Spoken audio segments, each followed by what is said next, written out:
نحمدہ ونصلی علی رسولہ الکریم اما بعد اعوذ باللہ من الشیطان الرجیم من حمزہ ونفخہ ونفثہ۔ روزے میں کن کن چیزوں سے بچنا ضروری ہے؟ سب سے پہلی بات تو روزے کی حالت میں حلال چیزوں میں سے یعنی انسان اپنی زوجہ کے پاس بھی نہیں جا سکتا، اور کھانے پینے میں سے جو چیز حلال ہے اس کو کھانے سے منع کر دیا گیا۔ حرام تو ویسے ہی حرام ہے نا، اس کو تو چھوڑ دیں کہ آپ صبح سے لے کر غروب آفتاب تک آپ نے اللہ کی حلال چیزوں کو بھی وقتی طور پہ اپنے اوپر ایک سمجھیں کہ میں نے اس چیز کو استعمال نہیں کرنا۔ دوسری سب سے اہم بات، جس طرف ہمارا عوام الناس کی میں بات کر رہا ہوں، دھیان بہت کم جاتا ہے۔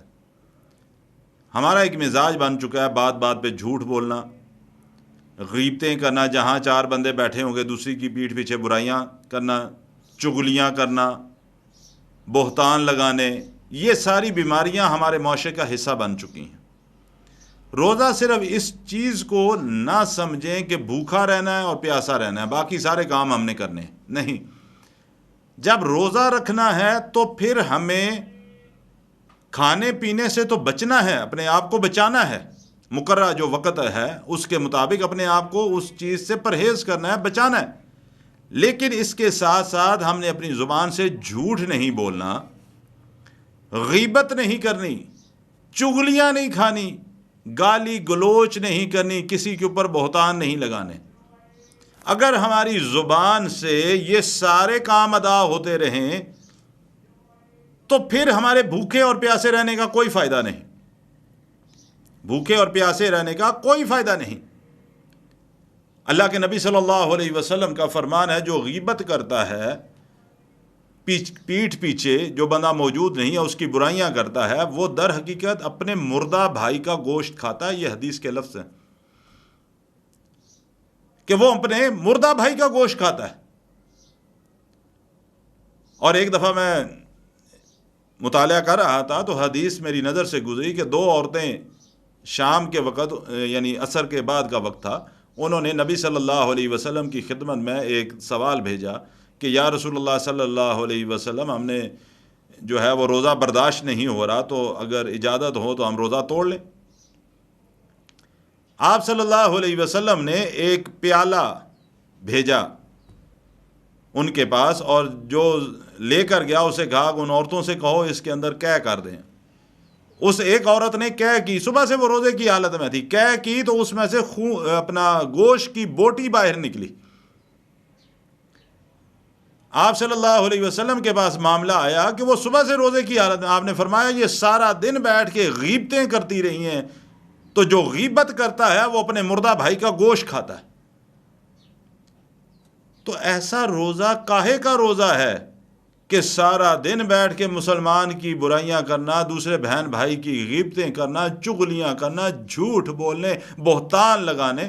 پہلے تو صرف عورتوں میں یہ بیماری ہوا کرتی تھی، اب مرد اس بیماری میں عورتوں سے بھی آگے ہیں۔ جہاں چار بندے بیٹھیں گے، دو بندے بیٹھیں گے، کسی دوسرے کی برائی کر رہے ہوں گے۔ ایسے روزے کا کیا فائدہ ہے؟ صرف بھوکا رہنا، پیاسا رہنا۔ روزہ کی حالت میں یہ چیز عام حالت کے اندر روزے کے علاوہ بھی غیبت منع ہے، روزے کے علاوہ بھی چغلی منع ہے، جھوٹ منع ہے، گالی گلوچ منع ہے، روزے سے ہٹ کے بھی۔ تو روزہ رکھ کے اگر یہ سارے کام کرنے ہیں تو ہمارے اس روزے کا اللہ کے کو کوئی فائدہ نہیں ہے، نہ ہمیں کوئی فائدہ پہنچ سکتا ہے۔